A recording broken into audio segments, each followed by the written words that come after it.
এখন আহ্বান জানাচ্ছি পাক ক্যাডেট কলেজের পক্ষ দলের বিতর্কে ক্যাডেট রাকিবকে। ধন্যবাদ মাননীয় সভাপতি, আমাকে কিছু বলার সুযোগ করে দেওয়ার জন্য।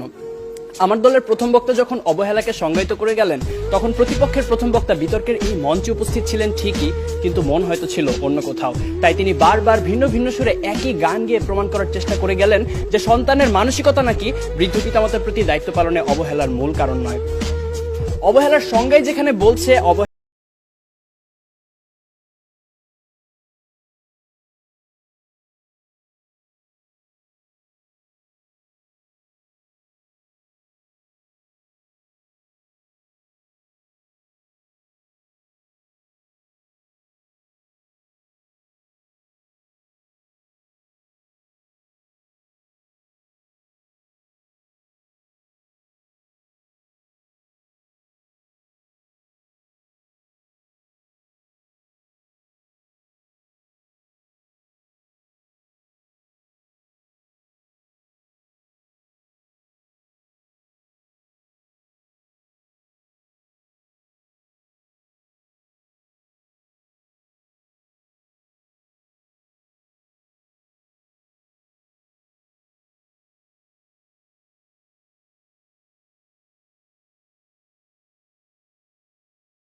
প্রতিপক্ষের প্রথম বক্তার মতে বর্তমান সমাজে বাবা মায়ের মধ্যকার অশান্তি, ঝগড়া ইত্যাদি দেখে অবহেলায় একটি বড় হওয়া একটি সন্তান তো সেগুলোই শিখবে। কিন্তু বিজ্ঞ প্রতিপক্ষ একই পরিবারে বেড়ে ওঠা দুইটি সন্তানের মধ্যে যখন এক ভাই হয় সমাজে উচ্চ প্রতিষ্ঠিত আর আরেক ভাই হয় মাদকাসক্ত বেকার, তখন আপনি কি বলতে চাইছেন যে তাদের বাবা মা তাদের দুরকম শিক্ষা দিয়েছে?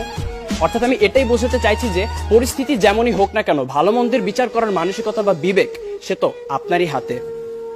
অবাক বিষয় কি জানেন বিজ্ঞ প্রতিপক্ষ, আপনারা যখন এই মঞ্চে দাঁড়িয়ে বৃদ্ধ পিতামাতার প্রতি অবহেলার বিভিন্ন কারণ হিসেবে নানা অজুহাত টেনে আনতে ব্যস্ত, তখন সবকিছুকে বুড়ো আঙুল দেখিয়ে মন্তাজ মিয়া নামের একজন দরিদ্র রিক্সা চালক সম্পূর্ণ অপরিচিত একজন বৃদ্ধকে নিজের বাড়িতে নিয়ে এসে নিজের বাবার মতো যত্নার্থী করছেন গত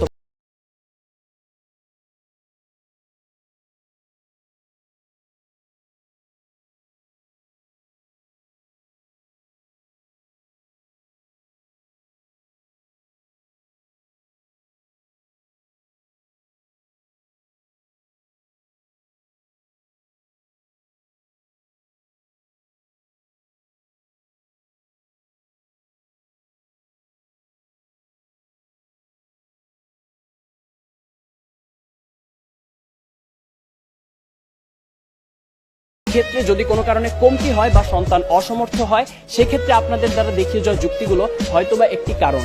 কিন্তু বৃদ্ধ পিতামাতার প্রতি দায়িত্ব পালনের ক্ষেত্রে যদি কোনো কারণে অবহেলা করা হয়, সেটা অবশ্যই সন্তানের মানসিকতারই সমস্যা বিজ্ঞ প্রতিপক্ষ। বার্ধক্য মানে অসহায়ত্ব, একাকিত্ব, মৃত্যু ভয় আর হাজারো রোগ ব্যাধির আনাগোনা। জীবনের যে সময়টায় আমাদের সবচেয়ে ভালোবাসার মানুষ বাবা মায়ের সবচেয়ে বেশি প্রয়োজন হয় আমাদের, তখন কেন আমরা আমাদের মানসিকতাকে কবর দিয়ে দূরে ঠেলে দিব তাদের? তাই বিজ্ঞ প্রতিপক্ষ, আসুন আমরা আমাদের মানসিকতাকে বদলাই। জীবনের বিনিময় হলেও যারা সন্তানের প্রতি ভালোবাসার এতটুকু কমতি হতে দেন না, সেই সোনার পিতামাতার প্রতি গভীর শ্রদ্ধা নিবেদন করেই শেষ করছি।